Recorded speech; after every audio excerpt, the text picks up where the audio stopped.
Good morning, SKN. I'm Jamie Morris. And I am Cortensia Carty, and it is the month of March. So happy March, everybody. Oh, have a great start to this lovely month.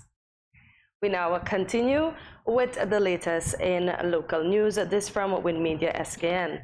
Attorney at law Craig Tuckett continues to champion the cause of several Haitians who were detained in Nevis on February 2nd, 2023. On Saturday, February 25th, Tuckett informed WinFM that the government had made a decision to send the Haitians back to their homeland the following day, Sunday, February 26th. The news, according to Tuckett, prompted him to jump quickly into action by filing an application for an interim injunctive relief on behalf of the Haitians. The injunction was granted and prevented the government from repatriating the Haitian detainees. Attorney Craig Tuckett represented the Haitians in the hearing that was brought before His Lordship, Justice Patrick Thompson Jr., during a sitting of the court at 7 p.m. on Saturday, February 25th. An in-person hearing of the matter is scheduled for Monday, March 6th in the Magistrate Court District C, Nevis.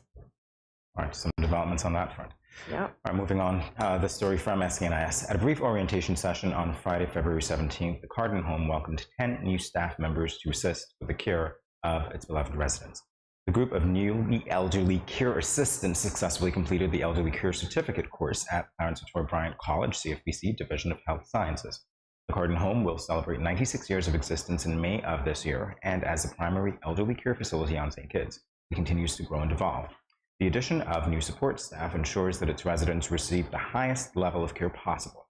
Director of Health Institutions, Dr. Jensen Morton, used his brief remarks at the orientation session to remind the new elderly care assistants that everyone deserves to be treated with dignity and respect, especially residents of the Cardin home, as they represent one of the most vulnerable sections of our society.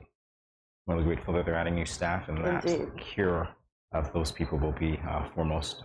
Yes, indeed, I agree. We continue now. This from SKNIS. The Ministry of Health is urging eligible individuals to give blood regularly to help save lives and improve the health of their community. According to recent statistics, only a small fraction of the eligible population regularly donates blood.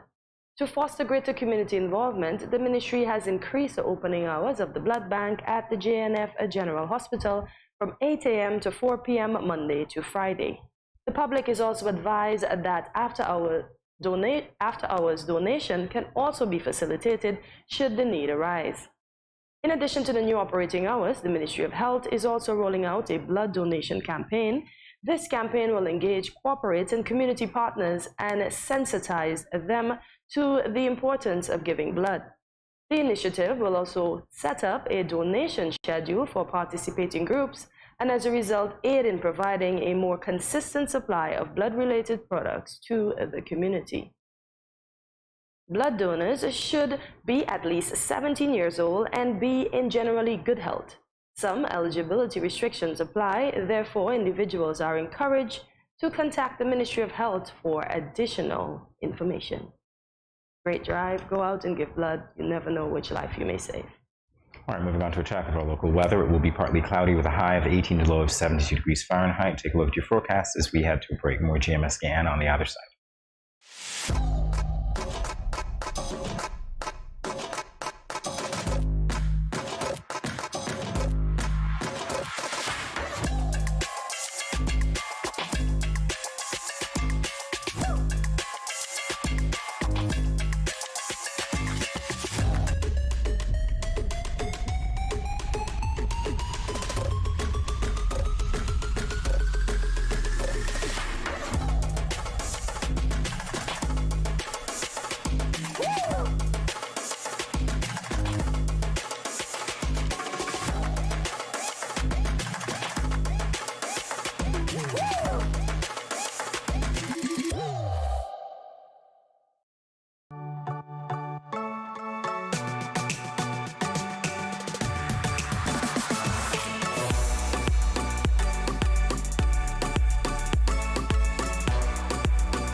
Cheers.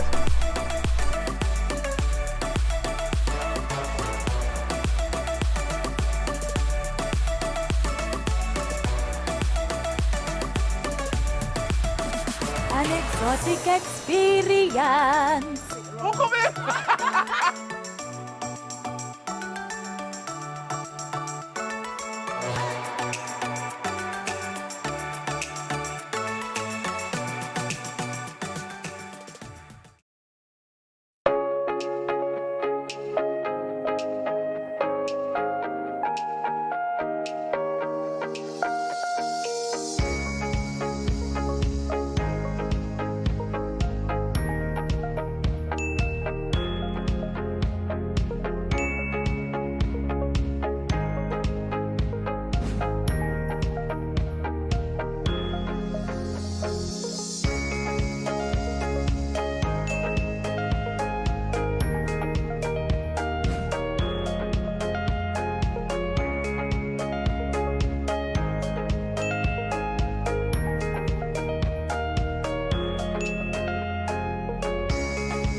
No cash, no card, no problem. JAD. Embrace the freedom.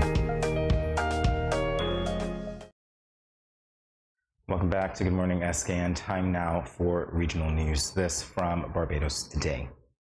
President of the Caribbean Development Bank, CDB, Dr. Hyginus Jean Leon, has put forward a two-stage process for building out an effective air and sea transportation system in the region. He proposes that, quote, as an immediate solution to the region's transportation woes, Caribbean community or CARICOM leaders should come together to create an air transportation system that allows all member states to have access to frequent airlift similar to what existed prior to the demise of regional carrier LIAT. Explaining that governments would provide temporary support, Leon said the plan would be to put together a system that is going to be viable and sustainable over the long haul. He said, quote, clearly, some of those routes are not viable, and so if you're going to serve those routes, there must be some support mechanism to allow those routes to ply for some period of time. You need to establish what is a tolerance, the threshold of support that is needed to make this happen, and give yourself a window during which that support will be operationalized, end quote. He suggested that while some governments might be quick to dismiss the idea of providing financial support for a time, it could very well be cheaper than the current situation. Leon explained that not having effective regional air transportation was resulting in lost time, with residents having to connect through the U.S., loss of job opportunities, and a limitation to the region's tourism product. We continue now with international news. This from the BBC. Almost 700 girls have been poisoned by toxic gas in Iran since November, in what many believe is a deliberate attempt to force their schools to shut. No girls have died, but dozens have suffered respiratory problems, nausea, dizziness, and fatigue.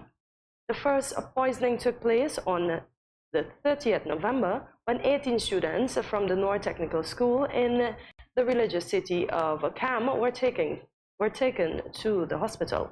Since then, more than 10 girls have been targeted in the surrounding province.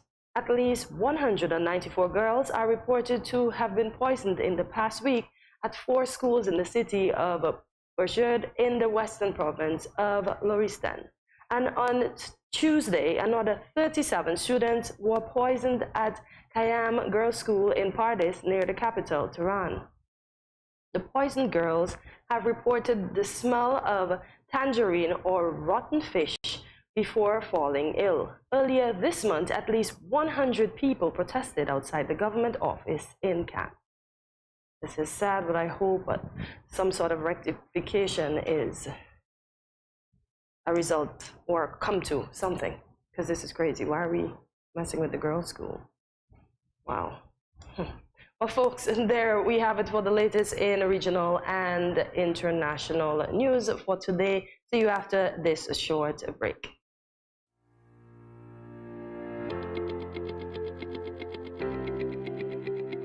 Dreamy Decor specializes in flowers for all events, from birthdays to weddings and any other special occasion. What's a better way to express to the people you love than by providing the finest selection of beautiful flowers and gifts? So when you think of flowers, think of us, Dreamy Decor.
good morning, SKN and Studio 327. This is Tao Batiste, one of your biggest fans. Just you're doing a lot of things well. Keep on that trajectory. Greatness, greatness, greatness.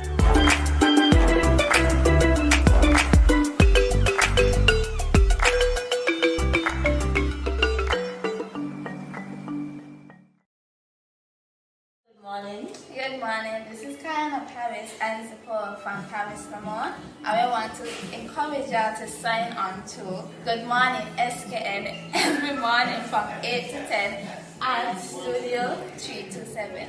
Thanks.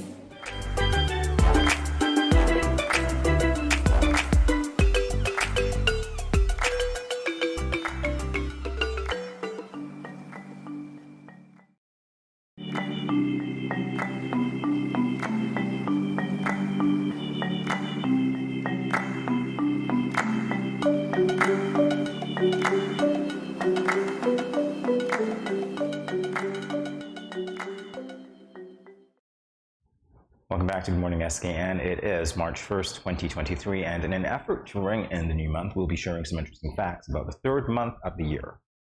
Or is it? Well, we'll find out. Let's begin. Strange question, though. It makes you think. I wonder if it's the fourth month because of the calendars of back then, but it makes you think. Well, March was the first month in the Roman calendar. The Roman calendar started its year in March, spanning 10 months, all the way through to December. So it is now the third month, but in the Roman calendar, it was the first month. See? So it really isn't the third month. So you begin the new year in January, in March? In March, yeah. That's still not true. Yeah, you march into the new year. Really? Literally. Oh, okay. Happy New Year. All right. So March was named for the Roman god of war, with March typically marking the beginning of warmer weathers. Warriors would begin to train and fight once more as the frost thawed, and the ground became easier to work on.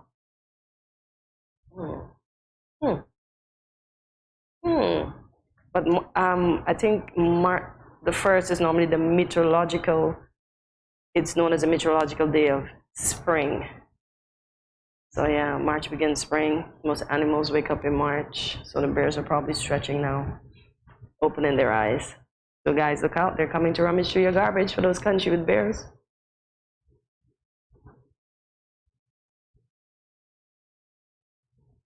All right, let's talk about daylight savings time, which begins in March. Daylight savings time begins in many regions of the world, including the United States and Europe, in March.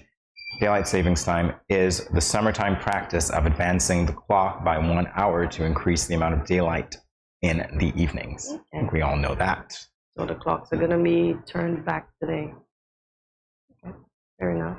And for us, it remains the same. Yeah, no movement. At all. But we are moving. We are definitely moving. But I don't know, what's the point of daylight saving? What are we saving? Because we're going to spend more money, the stores open longer.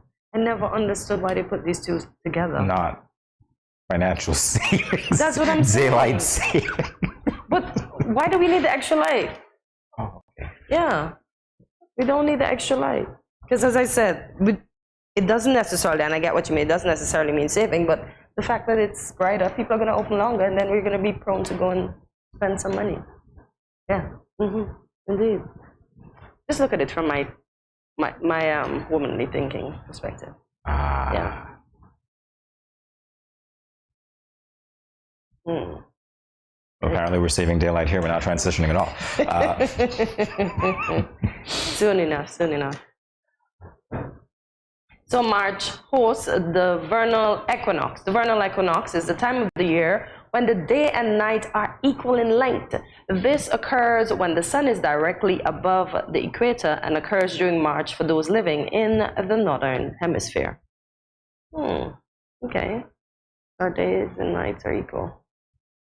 12-12. 12-12. Wow. I've never heard of that vernal equinox, so. Well, now you have. Yeah, I learned something new today. Then I have to go Google and research and understand what it is. Yeah. I don't know why I'm tempted to sing all of a sudden. Why? What's the song though? It's a little too quiet. Okay, so what are we singing then? We're not singing a thing. Okay. We're talking all about March. Okay, all about March. Yeah. All right, statistically, March is the least productive month. In the USA, March is associated with March Madness. This is a period of marked decrease in productivity when compared to the rest of the year. Oh no. Interesting. And madness they connoted with? March Madness. So the madness of not doing anything? I think too much. Okay, I need to stop thinking. But the least productive month? Well, March, I'm going to make you a productive month. You won't be the least productive in my book. I see. Yes. Wow. Never knew this. You learn something new every day. So y'all, let's march into March and continue our goals that we would have set for the new year. And for those we didn't accomplish in January and February, guess what? We can all march them over right into March and make it a very productive month.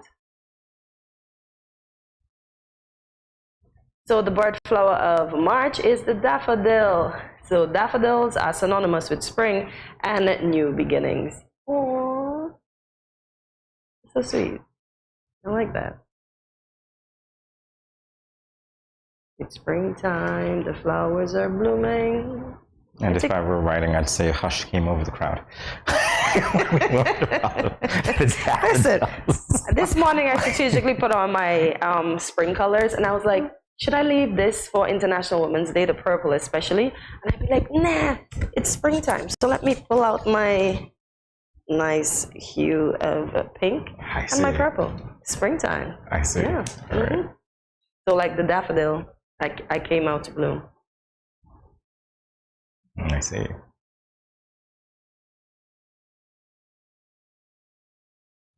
The birthstone of March is aquamarine. This pure-colored aquamarine stone invokes tranquility. As the color would suggest, the stone is also associated with the sea. Aquamarine is derived from the Latin word aqua, meaning water, and marina, meaning the sea. Yeah. It is a sweet color. It is a sweet color indeed. So do you have any jewelry with aquamarine in it? No. So you know you gotta run out and get yourself a piece Not of at all. Absolutely not. I tried. Yeah, you did. Well, maybe it's nice to have a little bracelet with a little And aquamarine. you've been redirected. But it would be nice to have a little bracelet with a little aquamarine or a ring with a little aquamarine. Oh, I see. Okay. Yeah. It's the birthstone of March. But I've never seen an actual March person in aquamarine. I have to pay more attention now to see how that works because it's tranquility, it's peace. It must be lovely. It must be nice. Yes. So there are two zodiac signs in March. The first is Pisces, which starts on the 19th of February and it runs until March 20th. The second is Aries, which starts on the 21st March and ends on the 19th of April. Oh, nice. So two zodiac signs share the month of March. Lovely. I think most months do have the signs changing on the 20th most times.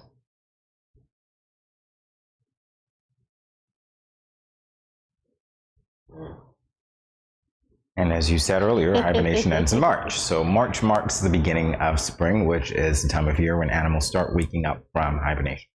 The bears are stretching. They're thinking about food. So hide your trash, hide your animals. As we saw the last time, the lady had to wrestle a little pup away from the bear. I didn't know where. She had the strength of David to fight off that bear that looked like Goliath, so she did well. Yeah. Have you seen the commercial with the lady that has a cough? No. And the bear comes to the window, and I think he gave I think it's Robitussin with honey, and then he politely asks, "So can I rummage through your garbage?" Ah, I see. I see. I feel like, are you trying to tell us that bears are nice and we can have conversations? From what I see, those bad boys are bigger than us, powerful than us, and they leave a wake of destruction in their ways. So everything that was hibernating is waking up. So maybe Eve, no, can't say that one.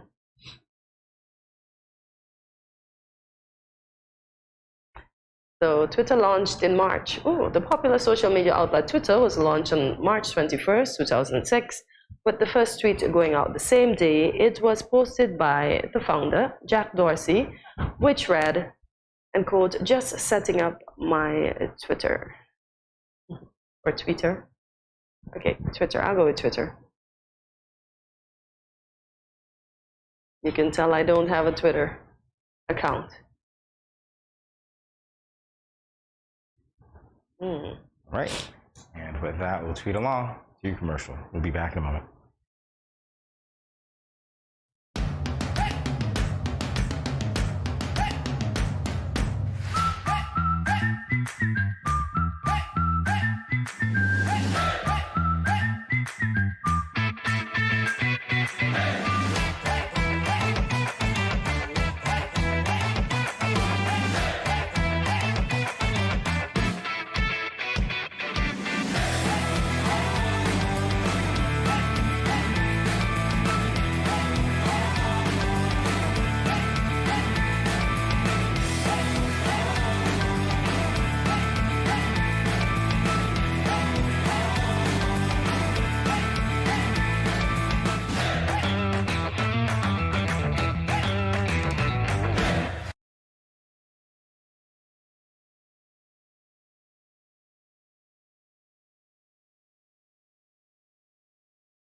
Yeah.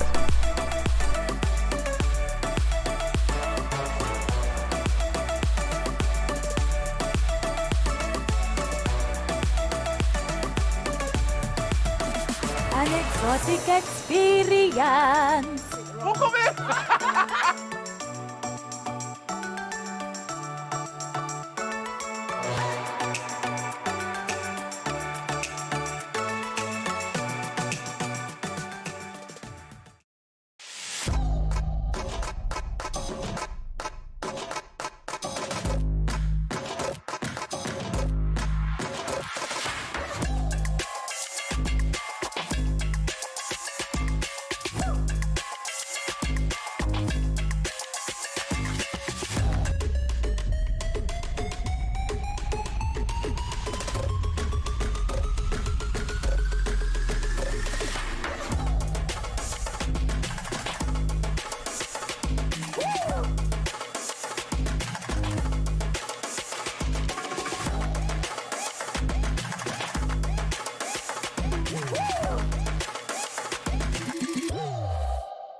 Greetings, my lovely people.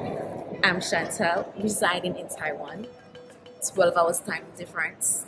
It's nighttime here, morning time in SK. I'm busy and on the go. However, I always manage to keep up to date with what's happening in SK. All thanks to Good Morning SKN. Good morning SKN. Ciao, bango!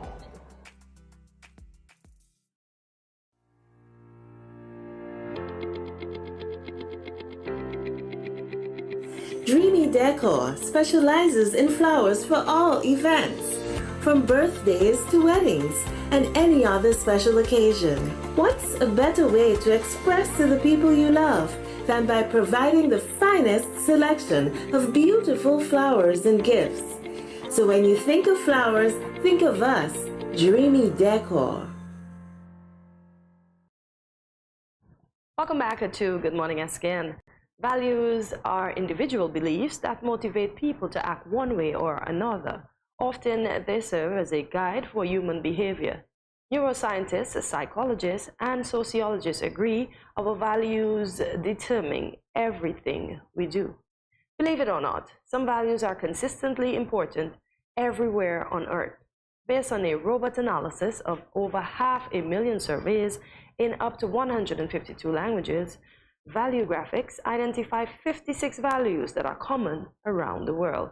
As we loosen up today, we will be reviving the top 10 values in this list.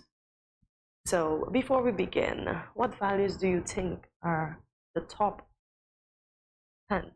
Well, we'll be reviewing the top 10 values. So what are your 3 top values? What are my 3 top values? I don't know, gratitude. Nice. That's one. Does that encompass a lot of things? I suppose it does. Honesty. Humility. Okay, makes sense.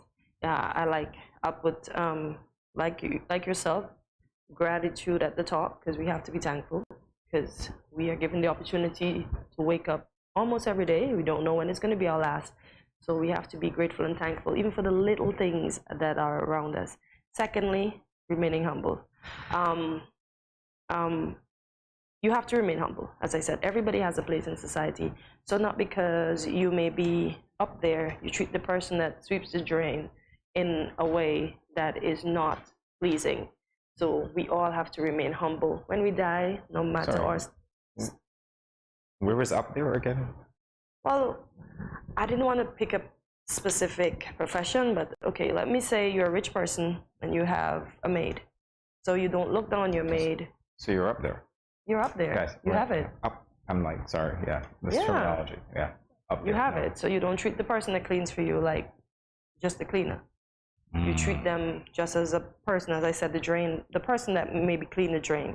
If they don't clean the drain doesn't get... Here's the reality. There's nobody up there. That's the way I see it. Yeah, and that's what I was going to get to, because when we die, we all fit in the same space. When we're alive, we're still not up there. That's the point. But, Jamie, I wish it was like that. I wish it was like that, but we all know that it's not like that. There is a tier, and we are all on earth is there? No. Jamie, there is still a tier system in society, whether you believe it or not. We are all not seen as equal.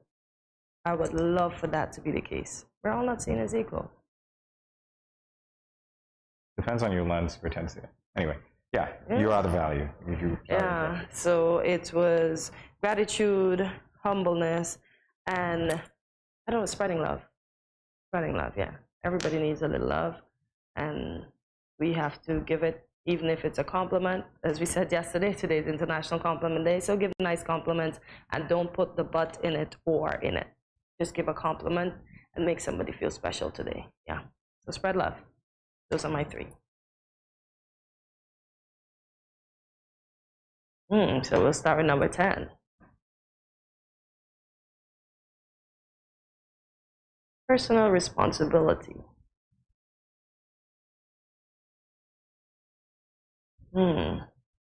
Wondering what are we personally responsible for?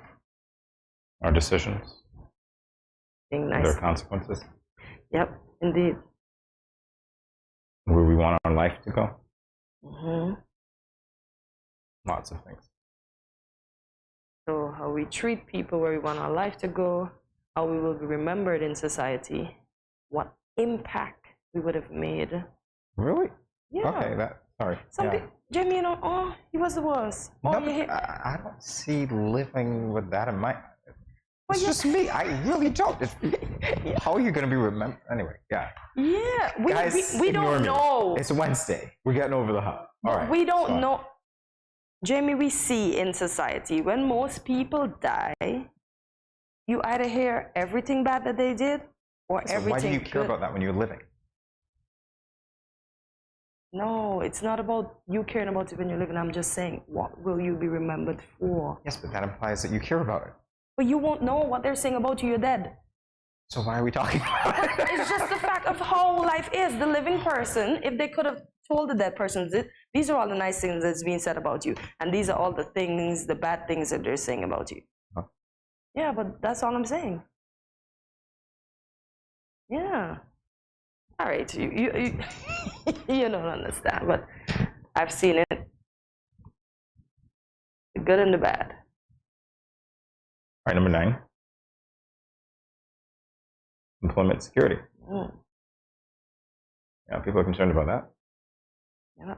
No work, no money, to pay nothing, to get food, to give to the charities. So, yeah. Quality of life. That's what it's about. Indeed. What's in your pocket determines to an extent the quality of life that you lead.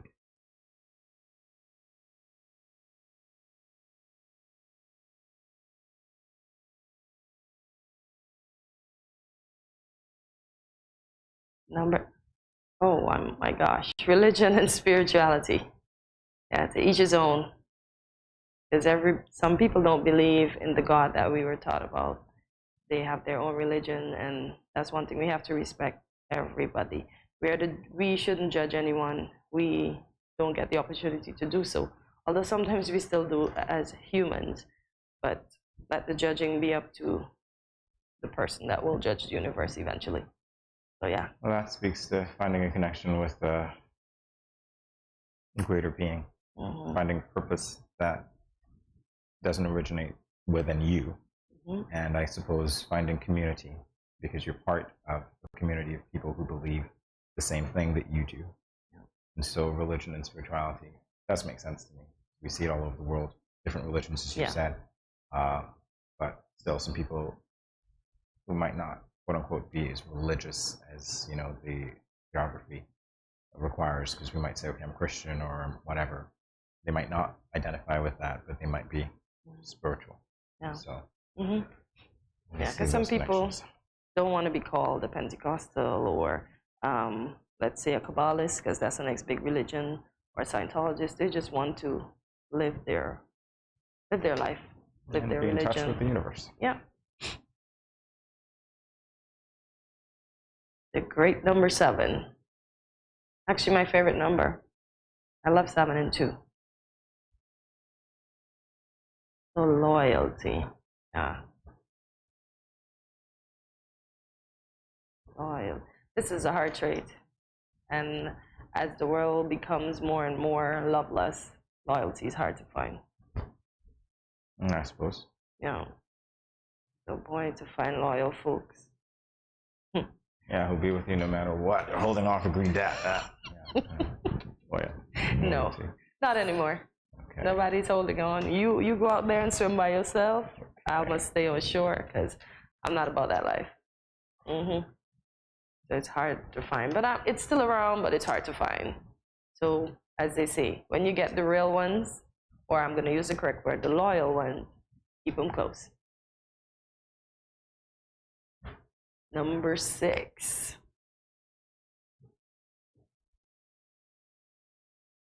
Personal growth. So that is another thing that's common to people all over the world. People value personal growth. That does make sense. How do you attain personal growth, though? Self-actualization. When all of your other needs are met, that's at the top.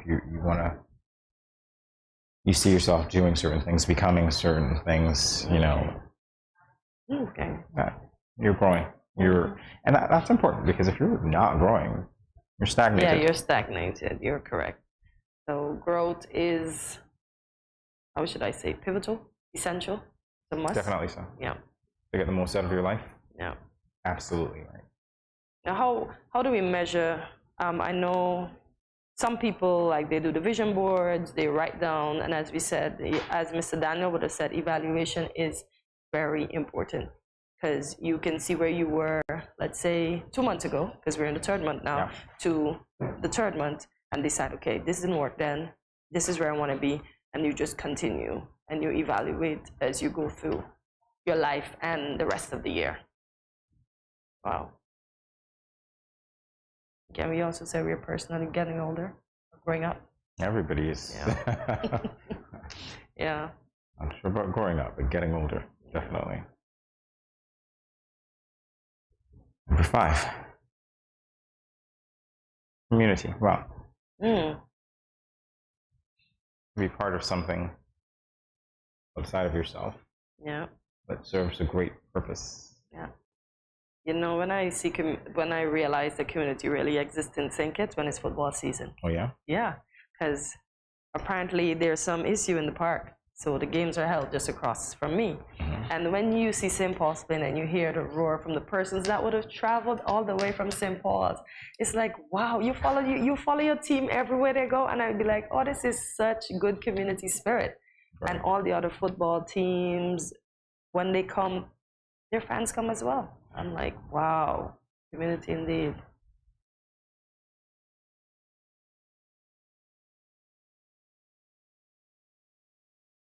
Number 4, belonging. We all long to belong. From birth, I think, right through life. Because for the average school child that is bullied, when you go to school, you want to fit in. You don't want to be the bully. You don't want to be picked on. You don't want to be the one that stands out amongst, well, giving bad publicity. So they have a sense of, I need to belong somewhere. They want to be part of a certain clique. Or sometimes they're not happy with themselves, so they want to be part of the, I know you don't believe in that, but the popular crew. But no. Why? Okay, so what about belonging, you would say?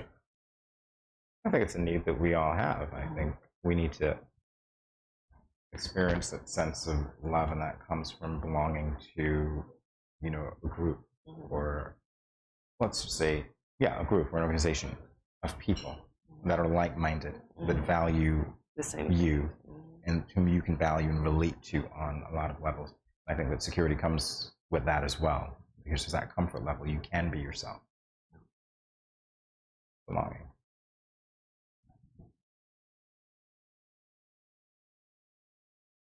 Number 3, financial security, which ought to be linked with employment security, but anyway, unless you win the lotto and you're one of those people who got lucky, or you have generational wealth that you inherited.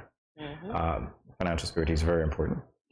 Again, I think it's linked with employment security, which is why some people loyal to their jobs, because everything is connected. It's counting on it.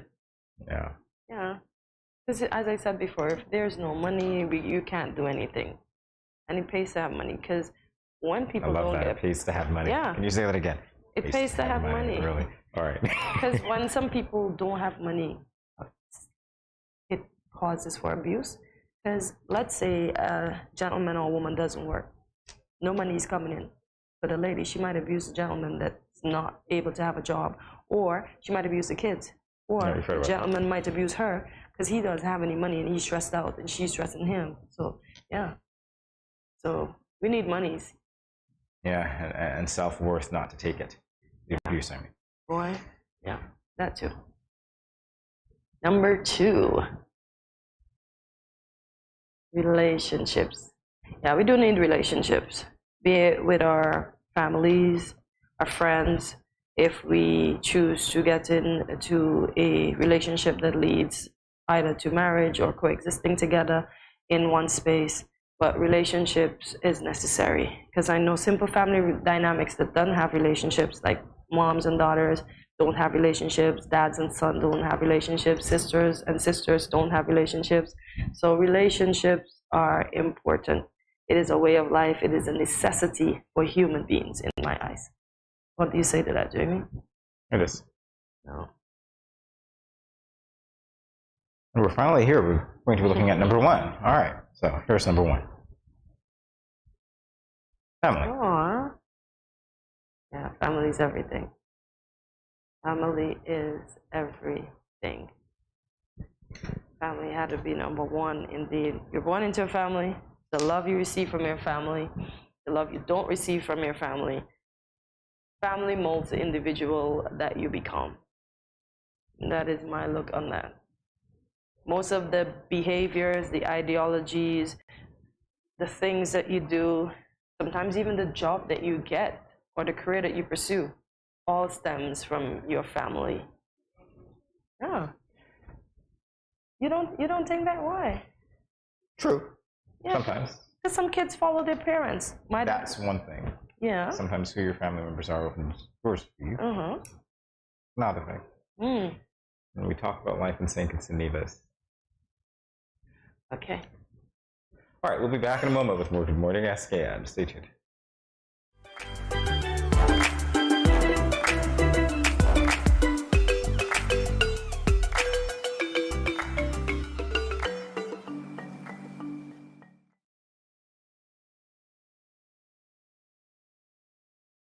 Yoshini Voice representing for Good Morning SKN. We say good vibes, good energy, blessings and love. Voice rated.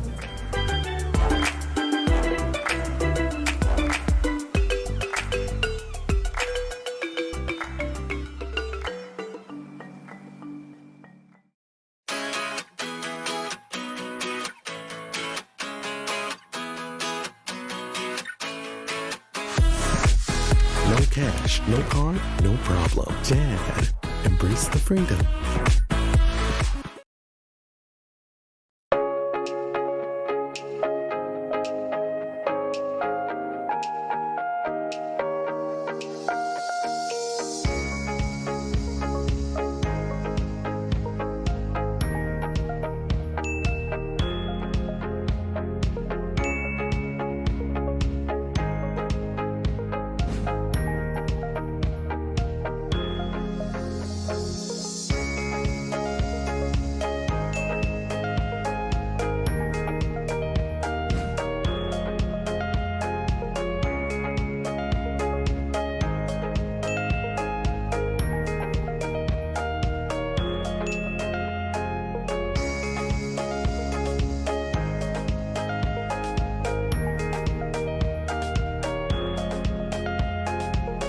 No cash, no card, no problem. Dad, embrace the freedom.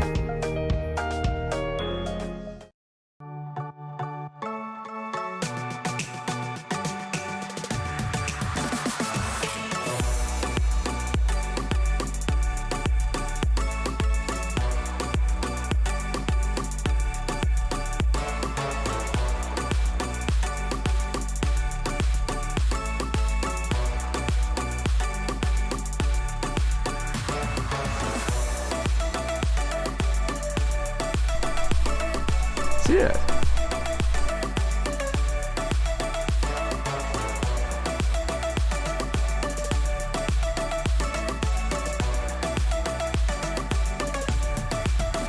An exotic experience.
Dreamy Decor specializes in flowers for all events, from birthdays to weddings and any other special occasion.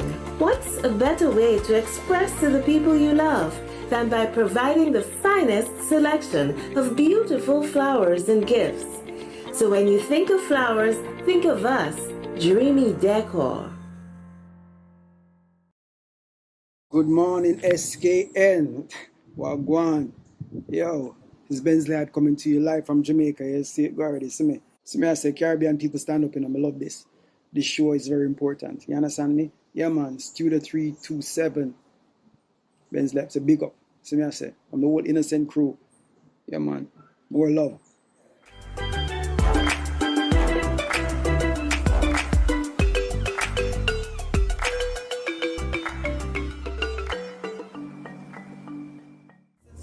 Representing for Good Morning SKN. We say good vibes, good energy, blessings and love. Voice rated.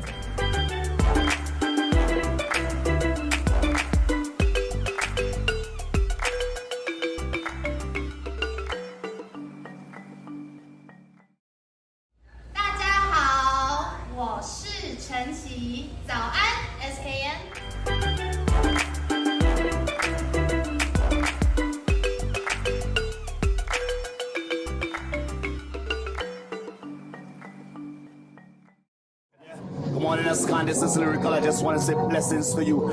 There are a happy place in the life if you live in there. A happy place in the life if you live in there. Cause them at a happy place in the life. And they can't change. And they just come out here to do right. So whether day or night, they will never ever change. Blessings, blessings, and blessings.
No cash, no card, no problem. Jad, embrace the freedom.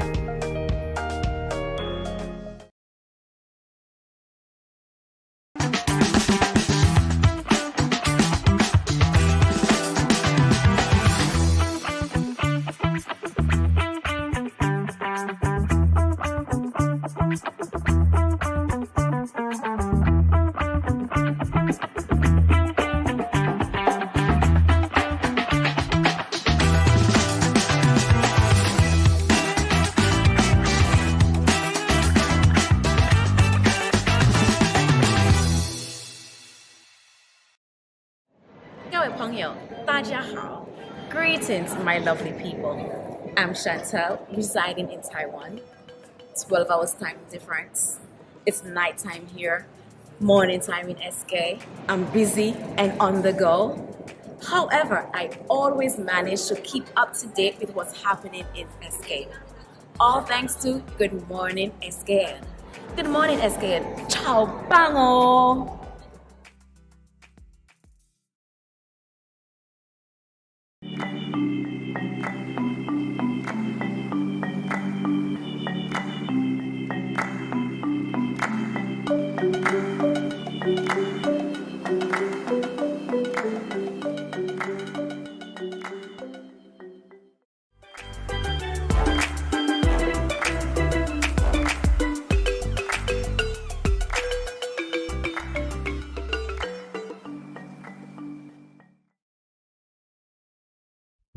Here on Good Morning SKN, we've featured many authors on the show, and each time it feels like a breath of fresh air. This segment of Expressions is no different. Today, we are pleased to be joined by the seasoned author and writer, Dora Isaac Withers. Dora is here to tell us about the release of her newest book, Older and Stronger, Spiritual Nourishment for Aging Christians. Pleasure to meet you, Dora, and welcome to Good Morning. Nice being here, thank you. You're welcome. All right, so first of all, the book has a very interesting title, and I want you to tell us about that, Older and Stronger, if we can take that part first. Well, it's written for the aging population. I deal a lot with seniors, especially in my church, and I find that there are some seniors who happen to enjoy life all the time, and there are others who are down, you know, like they're lacking something or wanting something more. And what that usually means is that they are giving into the feeling of what's happening to the body. But we are more than body. We have spirit, we have soul. And there is a way to feed the spirit even while the body is aging. And so my book, I hope, will help seniors realize that they can still be strong in spirit even though their body is declining. Have you gotten any pointers from the seniors that seem to be always in a good spirit to share with those that are gloomy on days? Well, those who are mostly happy are contented. And another big thing about them is that they're purposeful. They have a purpose. They still have a reason to get up. They're working on something, and that keeps them alive. Whereas some seniors would just, what are you working on? Nothing in particular, you know. Yeah. So purpose and contentment. Well, let's talk about that, because obviously you've been working on this book, otherwise it wouldn't be here with us today. Right. So I suppose that gave you purpose as well. How long did it take you? It's a compilation of things that I've written over the years. So it probably took me about 6 months to arrange everything, you know, the way I wanted. And that process, as you were going through it, in terms of the purpose that you speak to older people needing, tell us about your purpose. My purpose, I believe right now, is to be an option for those older people who are not living as fully as they should be. I want to give them some encouragement.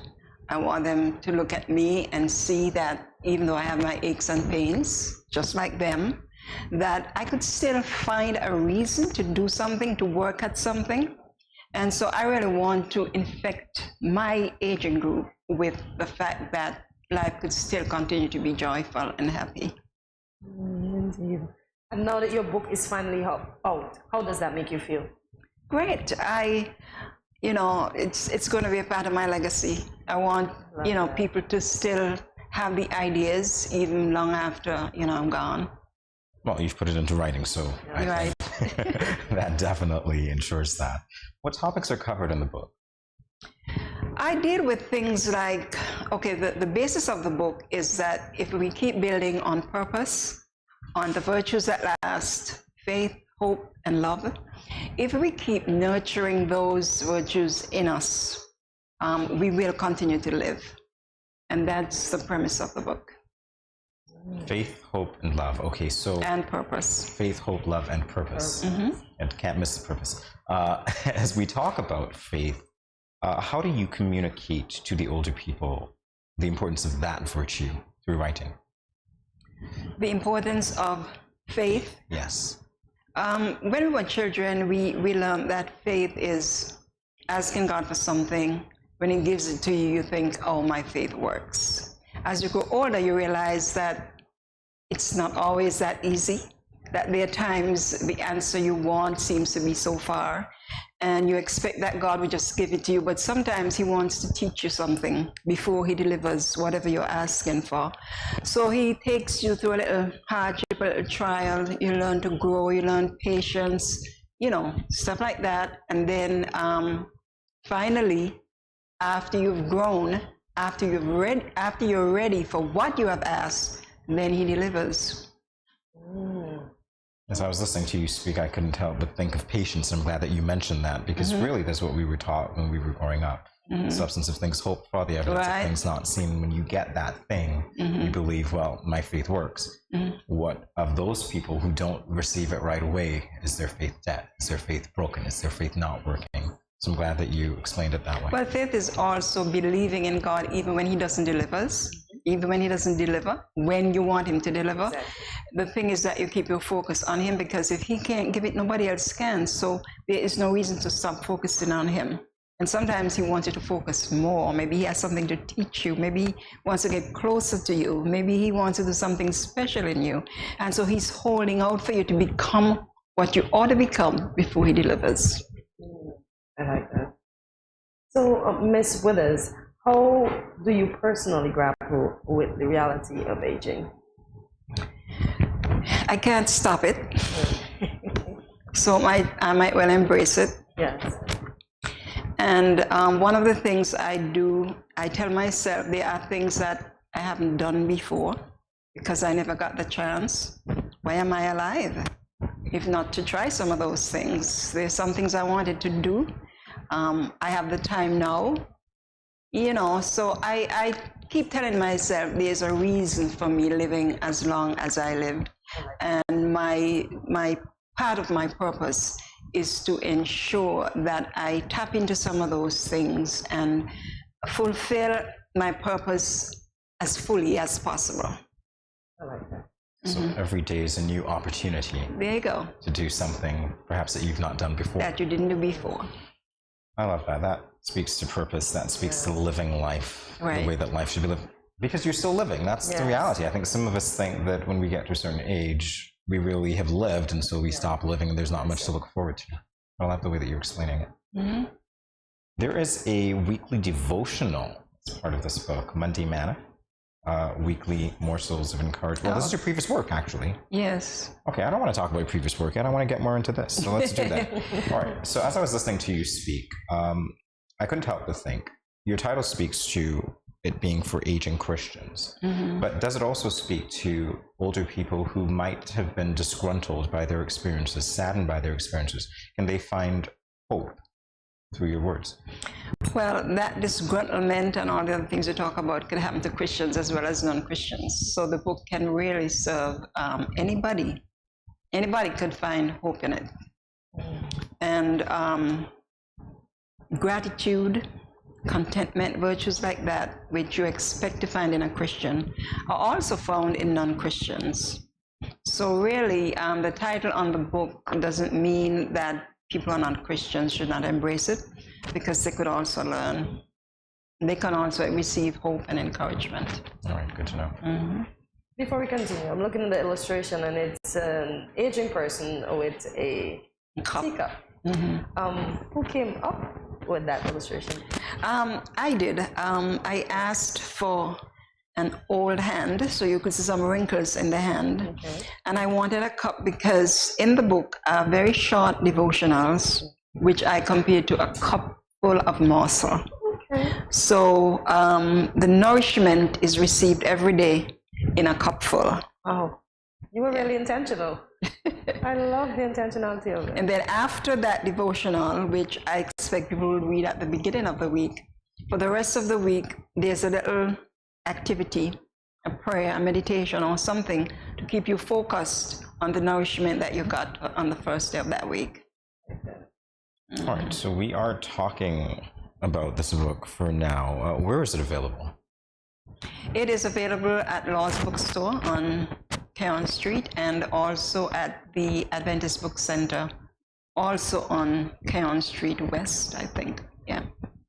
Have you gotten feedback from people who've purchased your book or who've read, or have you, given copies to people to ask, what do you think of this, etc.? Yes, I've gotten feedback from even a younger person who said that they were glad that they read it before aging, because it gives them, a perspective on what to expect and how to embrace life.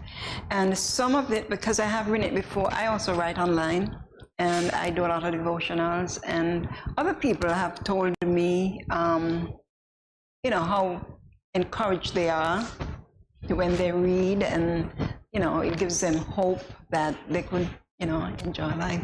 One of the questions I asked in the beginning of the book is, what if God has kept us to this point because he wants our children and grandchildren to see him bless us?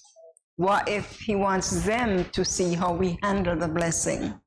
So it's not only for us, it's for the people around us. People are watching, like I say, we become options to people who think, oh, aging is miserable, oh, don't age. There are some people who say that, don't get old, whatever you do, What's the alternative to getting old?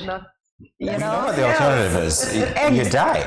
You die. So why not embrace it and find use for it? Mm-hmm. I like this. I like that this is giving me what to expect before I get there. So yes. I'm definitely going to go out and get one of these books. Yes. Miss Withers, how long have you been writing? Well, online, I started writing in 2011. Okay. But I've always liked to write. Since I was in school, I like to write little notes. I met a lady on Facebook the other day, and she said, are you the Dora Isaac who used to live in Montserrat, such and such? And I said, yes. And she said, oh, I remember those notes you used to hand out, to the younger people. And I've always wanted to communicate that way. Okay. So I guess that's it for me. Wow. So it's way back. Yes. Okay. All right, now I can get to the part about your previous works. Mm-hmm. So there was a weekly devotional, Monday Manna, weekly morsels of encouragement for your spiritual walk. Are some of those works in this book? There's one story I remember taking from that book. And you want me to tell you what it is? Of course. It was about a memory I had of my father. My father died before I was old enough to know him. So I only know what people say about him. And I was working in Montserrat for 2 years. I had a 2-year contract. And when I was leaving, a gentleman came to me and he asked me, there was a guy in St. Kitts that had your last name. I don't know if he was related to you. He said, but he lived in St. Kitts, and my youth group had gone to St. Kitts, and their youth group took care of us. And this gentleman was so very kind to me that I wanted to repay him, but he died before I got the chance. Well, this man who was talking to me, he had always been very kind to me. He worked at the agriculture department, and he brought me vegetables and fruits and nice things for no reason, or we thought no reason. So when he told me about this guy and I asked him questions, I said, well, another guy. And he said, really? I am so sorry that I didn't get to repay him. And I said, you did? And he said, how? I said, you repaid his daughter. And he was just, so excited. He said, if I had not been kind to you, I could not live with myself. But what I draw from that is that what we do in our youth impacts age. Yes. And then, look at me, I'd never known him. But at that moment when he told me that, I loved my father so much for being as kind and as generous as he was, and for leaving a legacy of kindness that I could benefit from. And that tells us that in our age, because I think in that same devotional I said, it's never too late to start sowing seeds of kindness. You never know who will benefit from it. It could be your children, your grandchildren. So you see, aging has its pleasures in that what you've done before come up and embrace you in your age and make you feel like, I really lived for a purpose. Great. I love that. It's a great story. I love that. Inspiration. I know sometimes as authors, you'd be like, what do I write about next? Where do you get your inspiration from? I love to read the Bible, and I have a reputation of telling Bible stories differently than other people do, because I look for the things that I think are very applicable. So I get inspiration from Bible stories mostly, but I get inspiration from things around the house, things in the garden. I do some gardening. Just anything could give you inspiration. I think once you're in that mindset that this is my purpose, I think God gives you the insight to pick up these things. Wow, well, I can't believe that we're just about out of time, but quickly I want to run through some of your other works. So there's a workbook for The True Love Waits. There's another workbook, Purity Cycle. What can you tell us about these two? It's one book. Oh, it is. Purity Circle workbook. I wrote that for young girls who have the desire to live pure, and by that I mean sexual abstinence, and just live with integrity and live a life where they are productive and makes them enjoy,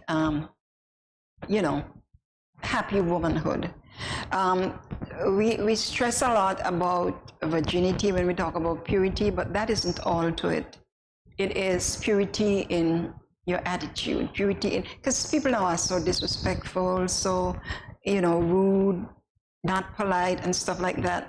But you want a character that spells purity. So there could be a girl out there who is a virgin but so rude.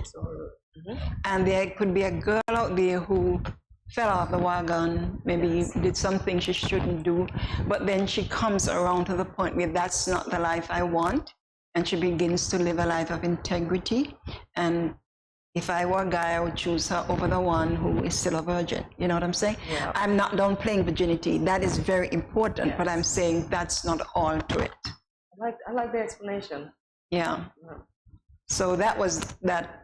That workbook also had a pledge. So when they were done with the book, because I wrote it to accommodate groups, when they were done, they pledged friendships with somebody else in the group who would continue to encourage them, because now it's so easy to keep in touch. Yes, so that sort was of like an accountability buddy. Yes, exactly, accountability. Because we all need that. Yes. So are these workbooks available for sale as well? I think you can still get it on Amazon. It's more than 7 years old, so yeah, but it's still on Amazon. I love the way that you've written. This one is for aging people. Yeah. The other one was for young people, so I love the way that you've... Well, I think I'm writing for myself at every age. I like that, writing for yourself at every age. Right, well, our time is just about up, but before we go again, I want to give you one opportunity to speak to the public. You can look into that camera, and you can tell them why they should get a copy of this book. I think this book is good for everybody. People who are nearing aging sometimes are scared. I know my mother she became a victim of Alzheimer's, and that in itself is scary for me, because every time I do something that's, not so kosher, I'm thinking, am I going to be like my mother? And I'm sure there are other people nearing aging, because I'm already old, who have these kind of fears. My book will allay those fears, because what it says to you is that you are only responsible to do what you're supposed to be doing. And if you keep at your post, whatever it is, if you continue to pursue your purpose, whatever it is, you're going to end up in a good place, even when you're older. And when you're older, you want to have a spiritual connection. I don't know how to live in a world where people are not connected with God, because God is wisdom, God is insight, God is strength, God is everything you need to take you through your life at whatever age. And when we get to aging, I think we have more time to celebrate, because He's been so good over the years, and you want to spread that. I meet old people and I hate to see them gloomy. The fact that you have lived is enough to keep you happy. And so that's what my book is about. You owe it to yourself to celebrate life. And again, the book is available. It's available at Law's Bookstore, and it's available at the Adventist Book Center on Keon Street, both stores on Keon Street. Awesome. Ms. Withers, it's been a pleasure interacting with you. Thank you for having me. Definitely our pleasure. I enjoyed being here.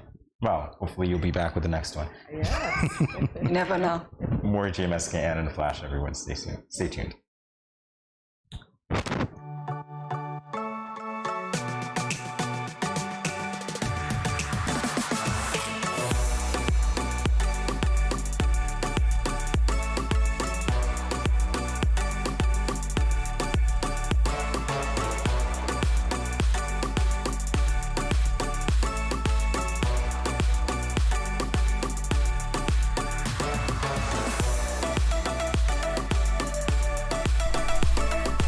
Yeah.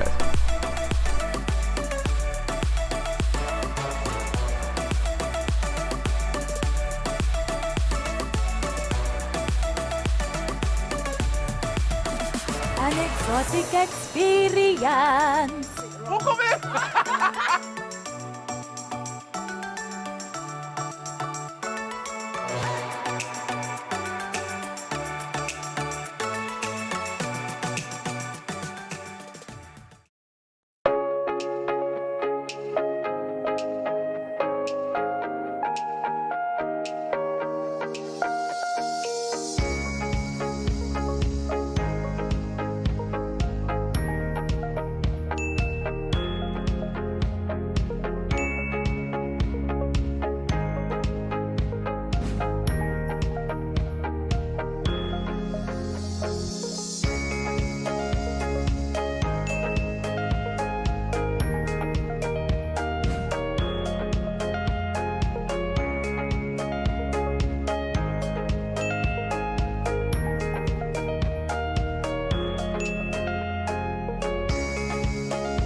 No cash, no card, no problem. Dad, embrace the freedom.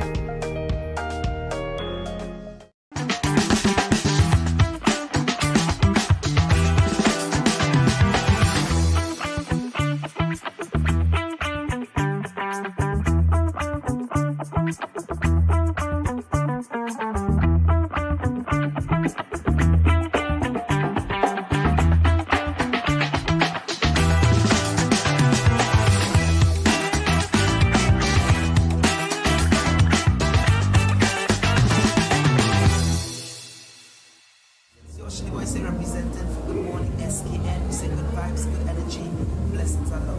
Voice rated.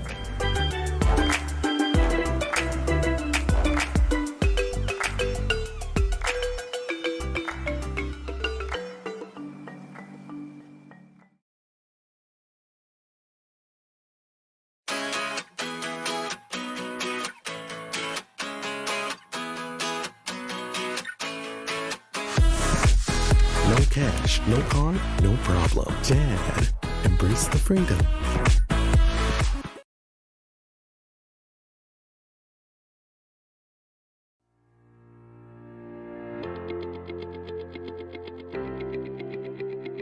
Dreamy Decor specializes in flowers for all events, from birthdays to weddings and any other special occasion.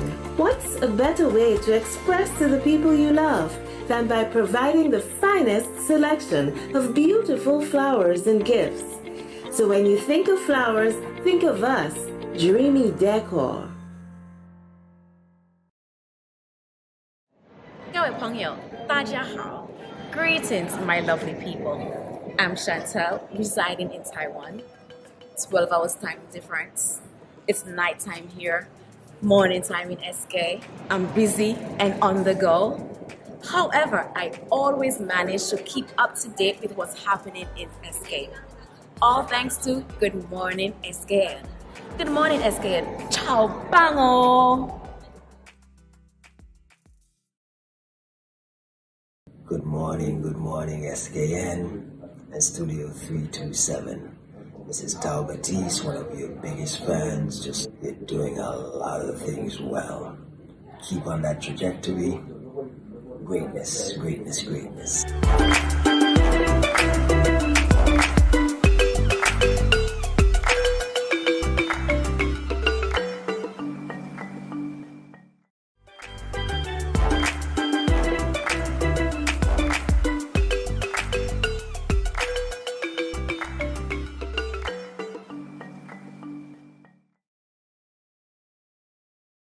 Welcome back to Good Morning SKN. Our next guest spent his formative years growing up in the community of Macknight and refers to himself as a true Macknighter. He continues to give back to his community and the youth of the nation in various areas, including sports. The recent fatal shooting of a school guard at his alma mater sparked a desire to speak out against such senseless acts of violence.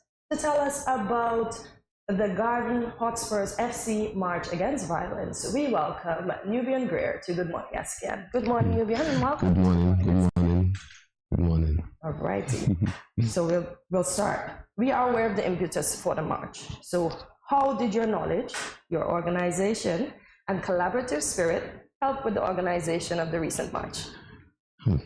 I can't even say I would take full credit for it. Oh. It's just that I have a very good team in the Garden Hotspurs, namely Juliana Morton, Adiola Moore, Hollis Prentice, and the other folks that associate with the team. We saw the need for it. We have always been working with the Irish Town Primary School and been working in the community also.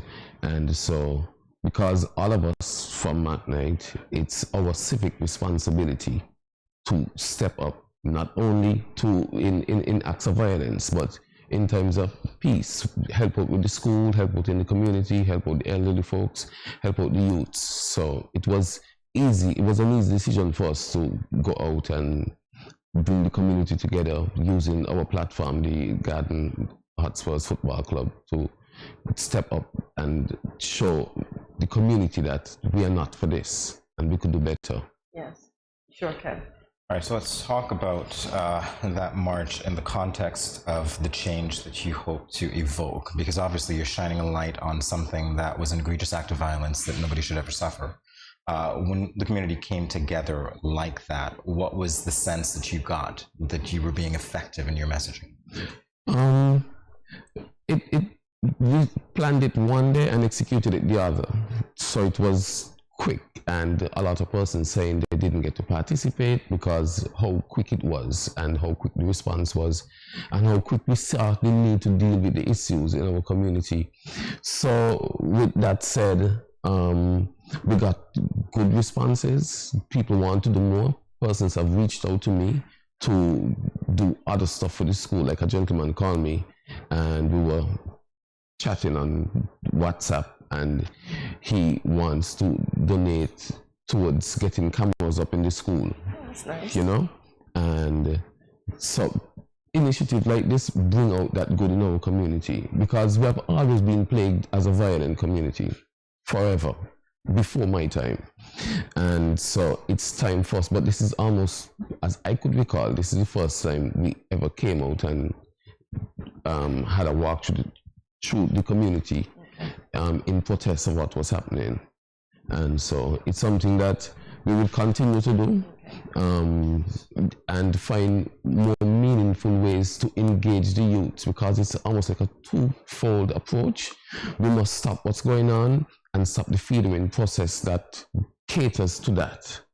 I mean, and it's a hard task, because everything almost in those communities caters to that. You know, if you listen to songs nowadays, don't check sitting back in the class saying on the subjects, but you still got a beamer with a young lady in it. How much of us working hard could have a beamer, you know? And so the lifestyle and social media and the songs caters to that. So it's a very, very difficult process.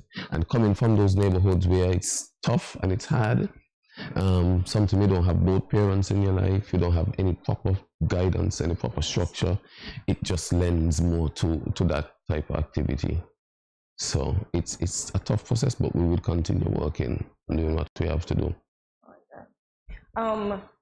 You grew up in that community, you've since elevated yourself. Now, some persons, when they normally grow up in the ghetto, as we refer to it locally, once we elevate, we'd be like, I want nothing else to do with that, I go on, I'm better than that. How have you stayed in this form of activism for your community, and why did you stay? Well, I still live there. Well, I just moved a couple streets up, but I am still there. And like I would always say, my kids play basketball in Saho, Dorset, on the in the basketball court there. And so it's more for me to go and fix that community that I still live in and my kids live in, to make it safer and better for them, and not only for my kids, but for everybody in the community. Because I feel especially hurt knowing that something happened to my kids in my community and I had an opportunity to do something about it and sat there and do nothing. But what I find is that most of us, we like to sit back and wait for somebody to do it for us.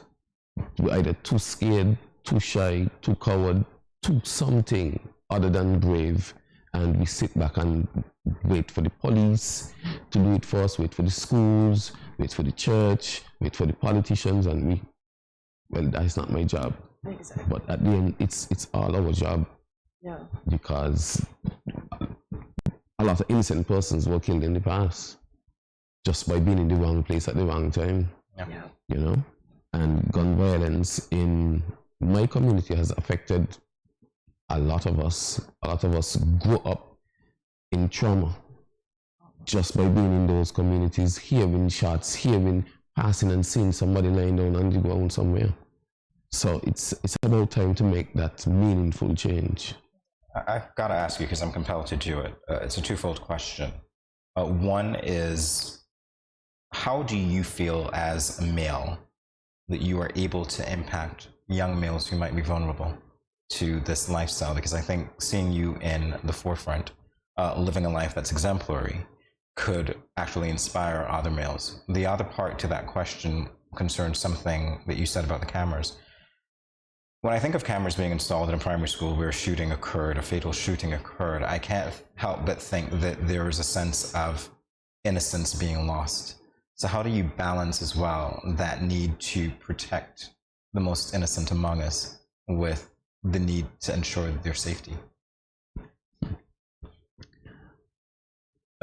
Go back to the first question. It gives me great joy and pleasure knowing that I could possibly avoid somebody's family being hurt, some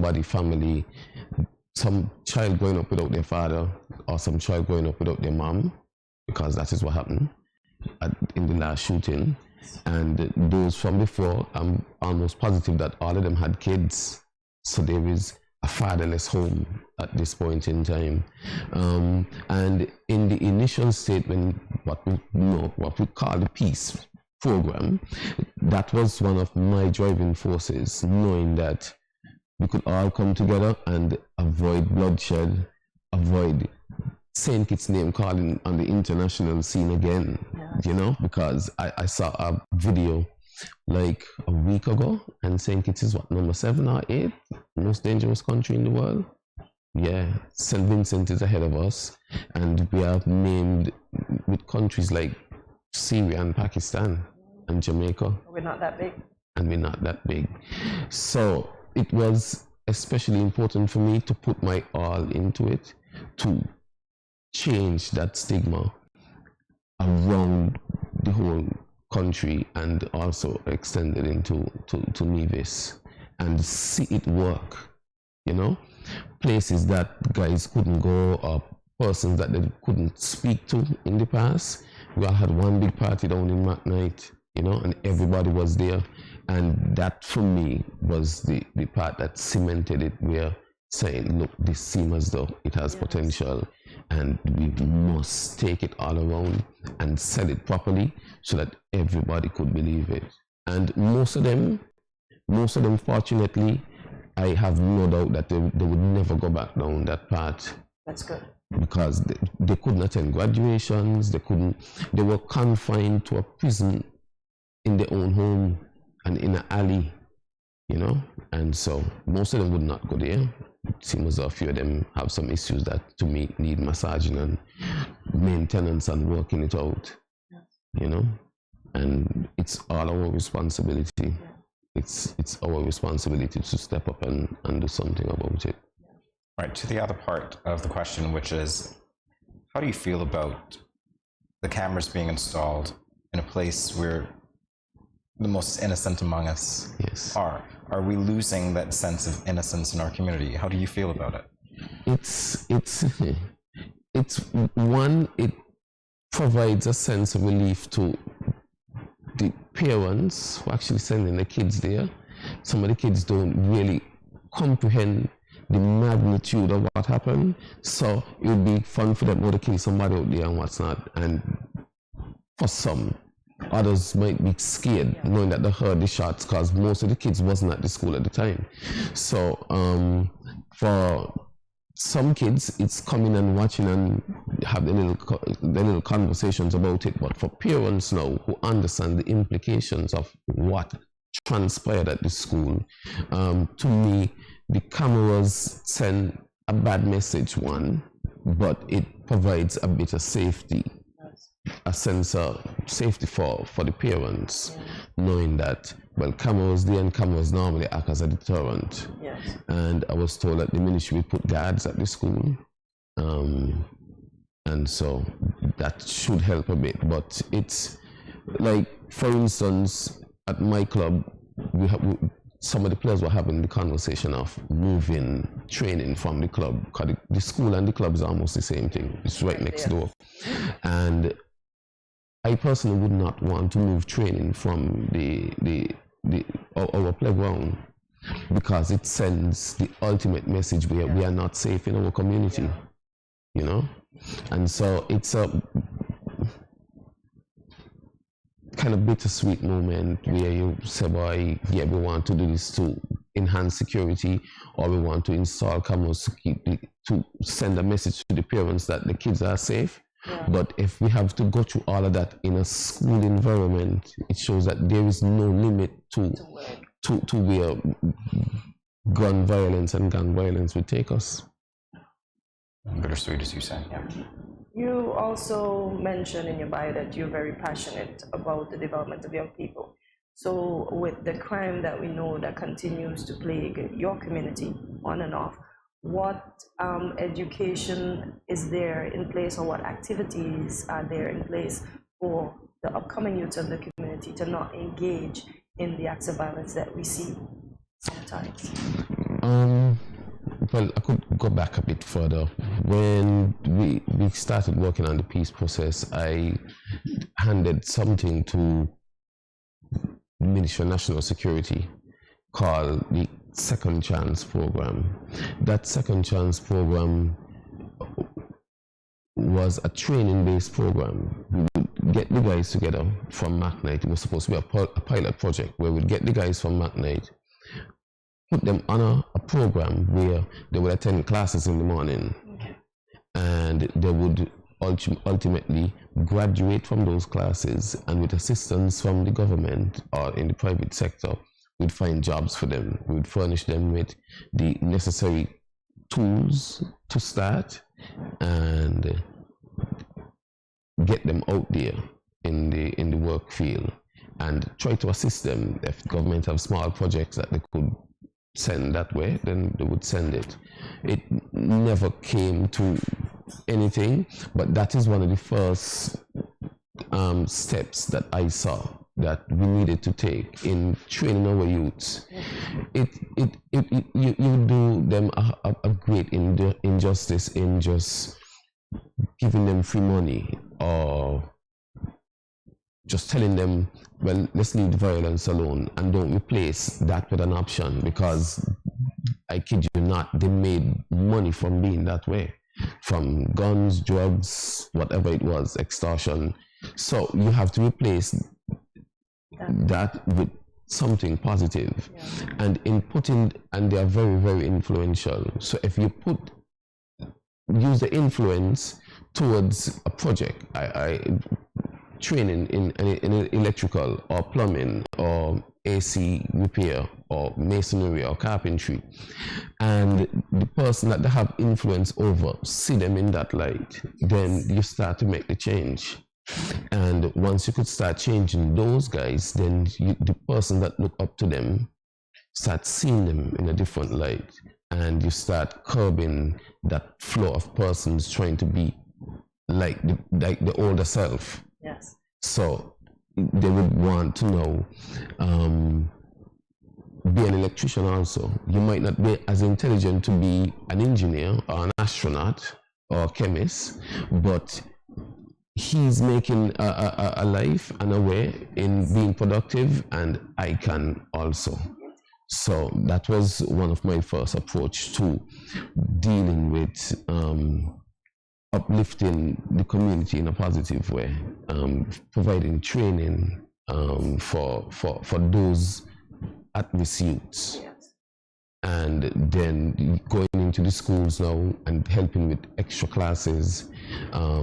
There's a lot of Spanish children in the Irishtown Primary School, helping them learn English. A lot of times what happens, and we don't even recognize it, is that we are filled with Spanish kids, and a lot of times they grow up and they don't even speak English properly because they stick to themselves. Yes. And they don't integrate in our community in a meaningful way. And so it's English and Spanish on that other side. And I was even looking at it the other day and saying, but our Spanish kids, how much of them does actually go on to university from being here? Do we neglect them indirectly? Or do we look at them in a different light? And how do we embrace them? Because at the end of the day, they're here and they're not going anywhere. So we have to figure out how can we work and live together with them. And so it's just going out into the schools, getting everybody to understand what is our main objective and pushing towards it at all costs. Well, sometimes change comes slow, but any change is a step in the right direction. Correct. So we want to thank you for the work that you're doing. Is there anything that you need by way of public assistance, perhaps an appeal to the public to help your community? If that's the case, you can look into that camera and make that appeal. Well, in the upcoming weeks, what we want to do is to engage in more community activity, bring awareness to what's happening in our community, and for us not to be afraid. At some point in time, it might affect us, but there is a chance that working together, it will not. And I just want to have everybody be aware, be vigilant, and if you see kids going the wrong way, come and say something, come and talk to us at the football club. We accept everybody at the football club. That is our platform, that is our safe zone. Half of what we do is sports. The other half is community service, building strong men and women in McKnight community, and everywhere that we could have our reach.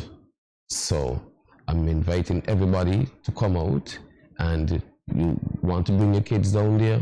We do mentorship, we do leadership skills, using football, and we would also be working with the school in the next upcoming weeks. I spoke to a young lady who wants to help out in track and field. Okay. So she would be engaging in that, and we welcome that under our umbrella. Anything that we could do to assist the youths in our community, we will do at all costs. Well, and indirectly also assisting the parents. With that said, Nubian, thank you so much for taking No problem. No problem. I'll come back as soon as I'm invited again. Please do. We will definitely invite you back. Yes. GMSKN Nation, stay tuned. Much more after this short break.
Good morning, SKN.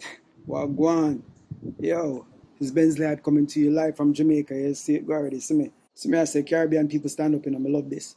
This show is very important. You understand me? Yeah, man. Studio 327. Bensley, it's a big up. See me, I say. I'm the whole innocent crew. Yeah, man. More love.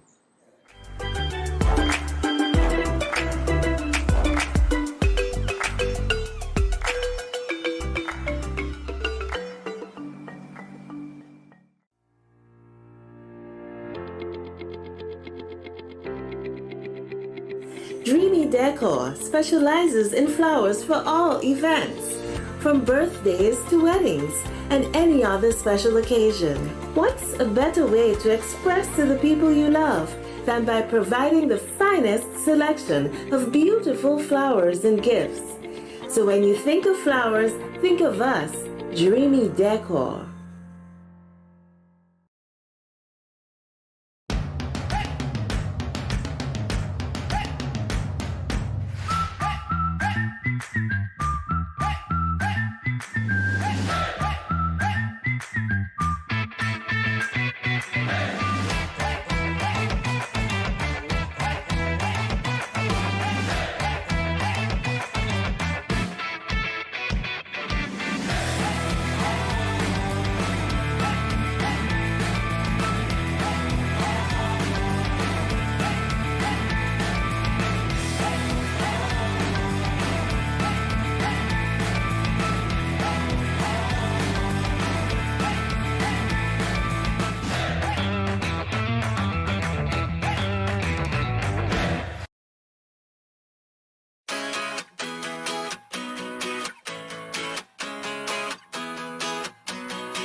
No cash, no card, no problem. Dad, embrace the freedom.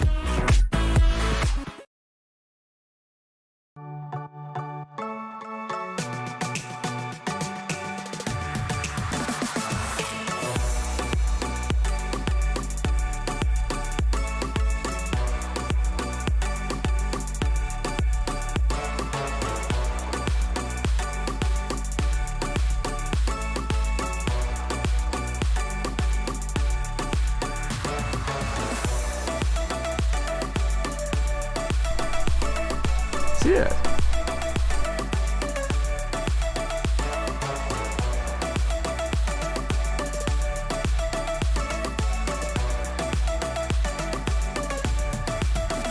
An exotic experience.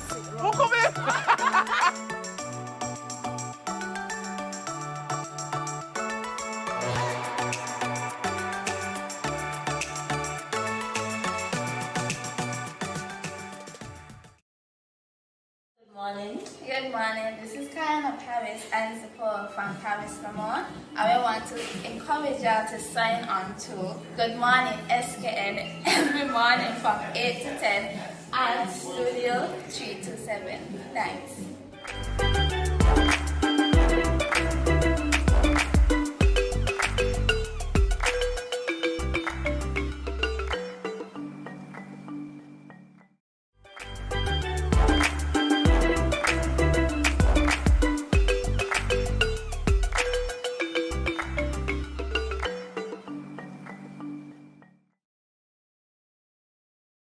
Corey Willock is a fitness instructor who strongly believes health is a conscious and lifestyle choice necessary for longevity and happiness. So, wow, that's a mouthful. You're going to explain it all. You're going to break it down in a moment. Welcome to Good Morning SKN, Troy. Good morning. Welcome. Thank you. All right, so I'm eager to talk about fitness. Obviously, it's your passion. How did you get into it? Literally, from a small age, I was born in St. Kitts, but I was raised in Nevis. And I had family at that time who was into bodybuilding and competition. So as a little boy growing up in Nevis, you know, we used to rush home from school because that time it was like backyard gymming. We didn't have like, you know, gyms like what we had now. So I used to rush home from school, try to get there in the backyard to see what they do and just, you know, try to emulate and see myself sometime down the line in the future doing well, not for competition, but literally just taking in the knowledge of actually what fitness and function of the body is, which is important. Because, you know, back then it was like you had an old piece of iron, you get 2 buckets, you get some cement, you made dumbbells, you made that kind of stuff. So, you know, over the years, that's how I kind of like got into fitness.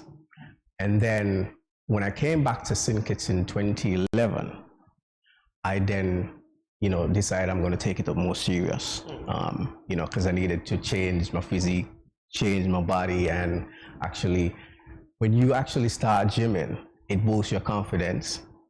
The things that you learn inside the gym help you to actually navigate through a stressful day at work or just life in general. So, you know, having seen what those guys were doing for competition, I decided, well, you know, I'm going to channel that energy and go into fitness. So I started at Life Fitness Center back in 2011. And the funny thing is that the guys that I used to hang with at that time, when I started, they dropped out. Really? So it was a point where it was down to me. Do I continue or do I get laid back? Because, you know, they were more advanced into it than I was. So I kept going and I kept going, learning the little things. And I could remember back in about 2014 or 15, I had a word with Mr. Williams, who's known as Simo. And I said to him, like, is there any chance you could put on a program where persons who are interested in the craft, in the art, could be certified? You know, and he said, I would look into it and come back to you. But unfortunately, that was never the case. But, you know, I had a passion and a drive for it. So then in 2017, you know, after I gave up the business that I had here, because I tried to keep the corporate side of life as well with the fitness. Then I went to Boston, Massachusetts for a while. And then I decided I'm just going to go over to the UK. You know, as a citizen, I'll go over to the UK. And I started in the UK as a stockbroking agent in finance in one of the top banks there, which is Lloyd's Bank. And then after the contract came to an end and they wanted to renew it, I said, I think I want to channel into something else in a different avenue. So that was the opening gate for me then to sign up for the course with an institution in Birmingham to do the fitness course. Wow. So I had a wealth of experience in terms of the gym, the whereabouts, movements, and certain equipments, but I needed to be fully advanced in the theory of it. So I enrolled, and that's literally how I got into fitness, did the course. I did 2 courses, which is level 2 and level 3. The next course up from that, which consists of a lot of level 2 and 3, would be level 4. And then that I will be able to have a classroom and tutor persons. Are you going to do that? In how your body works. I haven't decided on it yet because I really like the physical activity in the gym. But the world is getting so advanced now. You know, when COVID came, a lot of people had to start working out from home. You didn't have access to the gym. You know, it was a time for retrospect for a lot of persons to look at what they do, what they eat, how they intake, how they maneuver the body at morning. Some people say I'm not a breakfast person. I don't like breakfast, which is not a good thing because you really should have breakfast at least 30 to 45 minutes after you awake. But most people tend not to do that. Females, it's not really that good because then you face like acid reflux, you know, that kind of stuff. Then you may end up down the line having fibroids and different things. So there's the way the body functions is a lot of things and components that we don't necessarily, you know per se, but we just do things. And, you know, it's funny because most people don't take fitness seriously until they probably go to a doctor and they're diagnosed with a result. Or unless it's January 1st. That is true. So it is important that you get into some sort of, you know, exercise, and, you know, down the line, you will actually see the benefits of it. Okay. I gotta say, I would have felt really terrible if I didn't start my fitness regimen last year. That's fine. That's fine. Troy, you had mentioned that the services you offer, because you said you're a motivated, energetic fitness instructor, adept in assessing individual fitness needs while providing instruction in a fun atmosphere. Working out is never fun. How do you create a fun atmosphere? No, I disagree. Well, I'm glad that you asked that. Like I would have mentioned, I think one of the biggest problems in our society today is like, as I would have mentioned, no one considers their health until they're diagnosed with something. That's true. So, as a fitness instructor, the onus is on you. When a client comes to you, you do an assessment. That is the first step, because you want to know how committed they are to the program. You want to know what was their eating pattern. What do they do apart from work? So then you can be able to channel those assessment, because there's literally about 5 components to doing an assessment before you actually begin to engage in physical activity. Now, it's good if you have experience around the gym, which most people on island probably have. But like I say, having the theory knowledge now on how it works, the important part to start a fitness journey is the instructor must be able to assess the client. And from there, then that will give you all the information you need to put a fitness plan, an effective fitness plan in place.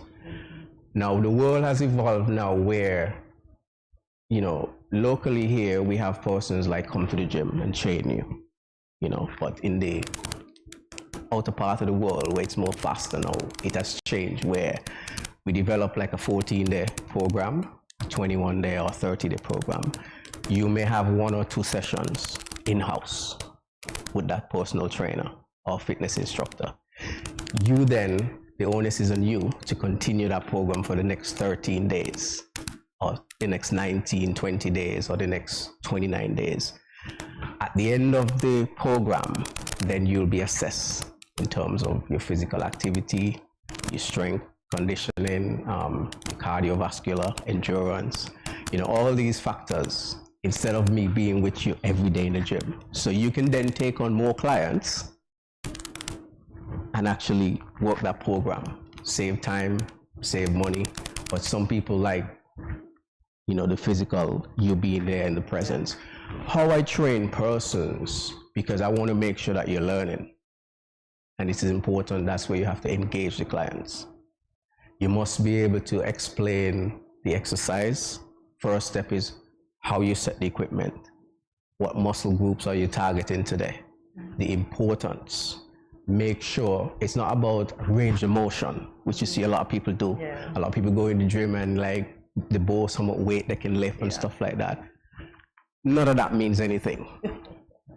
If you understand the logistics of how fitness works, it's really about being in control of the movement, getting a stretch, and then actually getting a contraction so that the muscle then can be shocked and evolve into growth, because the body is set up of 2 types of muscles, which is you have a fast twitch muscle and a slow twitch muscle. So if you go in and you lift heavy, you're only advancing the fast twitch muscle. So you find a lot of guys is bulky, but they don't have no cuts, no definition, because all you're doing is just lifting heavy weights. So the slow twitch muscles are ignored. That's where you use lighter weights, more repetition if you want to have a balance.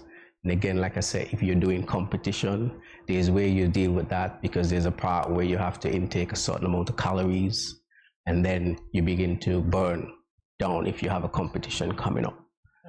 So very, very important things to know. So yeah. One of the things that I remember, because I was around, and I don't know if I ever saw you in the gym, it's quite possible we crossed paths once or twice back, maybe over 12 years ago. But one of the things that I remembered when I was looking at the training for the bodybuilding competition that was held by the JCs, I think it was in 2005, is that one of the guys would say, and I'm wondering the reason for this, he'd go running before the competition basically in sweats, like sweaters and so on, as if that would accelerate some sort of, it would accelerate his metabolic rate. Is that how it's normally done? Or is there science to that? Well, what he did basically was, the running is a part of weight loss. So as I would have mentioned, if he's packed on calories, carbs, and now the competition, let's say, is a month and a half out, you then now need to start to train for endurance. So you have to basically start to not necessarily starve the body, but get the body into that activity where you have endurance, where you can burn the fat, but you're not losing the mass. So that is one part of it. Walking is one of the best part. Running, of course, you have swimming, you can do yoga, you can do jogging. So there's different things that can help you in that category. So he started off correctly. If he's going into a competition, because I think when you enter in a competition, you have to have a certain, depends on the weight class you go in, and you have to have a certain weight, and then the conditioning must match. But I want to know what makes you stand out amongst other fitness trainers. Well, it is simple. The key thing is get the right credentials.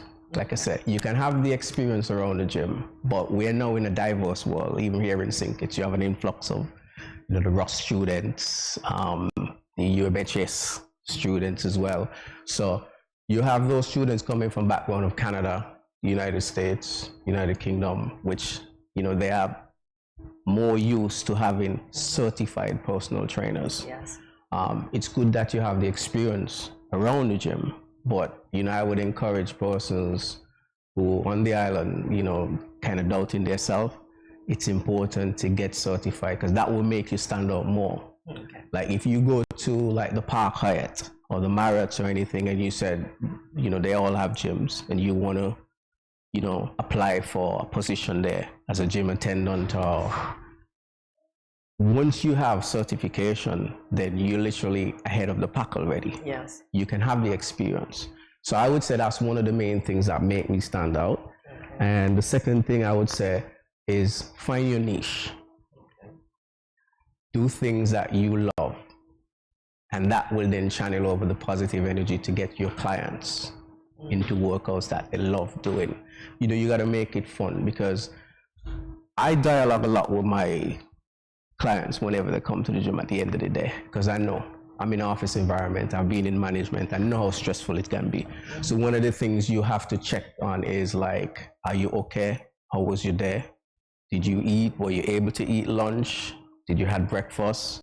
Did you had something before you come to the gym? Because those are important questions to ask, because even though you may have a program placed already on what to do for the day, by asking those questions, it can literally change the dynamics of how that program is set out for either one individual or two individuals. Because if you don't, and then you continue with your plan, then fatigue set in. You don't want to have anyone which is fainting on you in the gym. So exactly. Important things to ask. Yeah. Why do you have to take me down memory lane now? There was this one moment. No, you're not going to hear it. All right. So honestly, one of the things I've been dying to ask you, and I might as well just do it now. When you began to train, we have about a minute or so left. When you began to train in the backyard, were there moments when you experienced any failure, and what did you do with that? Yeah, of course. Because as a young boy, you're among the elites. Those guys are in competition. You know when they're going to get there anytime soon, but you see yourself down the road, wanting to be like them. I can remember the struggles when I went to pick up the first 10-pound dumbbell. I literally tumbled over. That's the story I want to hear. Because again, seeing those guys do it, it looks so easy. Mm-hmm. But then when, as a little boy, you go and you do it and you realize, this is really heavy for you. So, you want to actually take it slow. Okay. A lot of people, beginners who come into the gym, you'll see guys around packing on a lot of weights, and you feel like you're left out. You want to rush into doing that. Take it slow. Mm-hmm. Great advice. Because yes, you can avoid injuries, muscle strain, torn ligaments, torn ligaments. The important thing is when you start working out, there's, like I said, there's many components. There's a warm-up, which you do on the treadmill or the bikes, at least 15-20 minutes. That gets the blood flowing, the heart rate up. And then you go into, if you're doing into weightlifting, you always do a light rep first to make sure that the muscles, everything, because the body is just like a car. Yeah. CV joints on a car, your elbows, your knees, all those work together. So one more thing before you go, Troy. For those persons who may be interested in contacting you for training, can you look in that camera and give them your contact information, please? Well, the thing is, unfortunately, I don't really base in St. Kitts, but when I'm here and you need to get in contact with me for training, you can reach me at 869-660-1523. We'll be able to get back in touch with you. For my fans in the UK, the gym that I work at is the Ultraflex gym, which I've been fortunate and blessed to meet the CEO and co-founder of it, which is Charlie Modan. And for those in that area, in the North Leeds area, I mean, we have a new gym coming there as well. As you can see, I'm sporting some of the gears. That is coming sometime in March. Sign up early because it's normally full for those that are listening in the UK Leeds area. But once I'm in St. Kitts, I do my training at Life Fitness Center. You can reach me at, like I say, 869-660-1523. And one of the important things is to remember, success follows consistency more than it is to intensity. Okay. I love that. Indeed, we do. So if you're going to do anything, you have to be consistent with it, and then the success will follow. Intensity is just a feel of a moment, but if you be consistent, the success will follow. Indeed. It's a great way to end this segment, Troy. Thank you for joining us. Great way to end the show as well. So we want to thank you guys for joining us today for another edition of GMSKN. Of course, we're inviting you to tune in daily to find a little bit of everything for yourself and the people that you know. We like to say a little bit of everything for everyone. So get your friends, family members to watch. Of course, also reminding you to follow us on our social media platforms, including Facebook and YouTube at Studio 327 Inc. and Instagram at Good Morning SKN. They're right at the bottom of the screen. And our website, www.studio327inc.com. Visit that to learn more about GMSKN and Studio 327. And indeed, leave us a comment and let us know what was your favorite part of today's show. And see you tomorrow, Thursday at 8 a.m. when you start your morning with us right here at Good Morning SKN. Thank you for watching. Have a great day. And remember to give someone a nice compliment. Bye.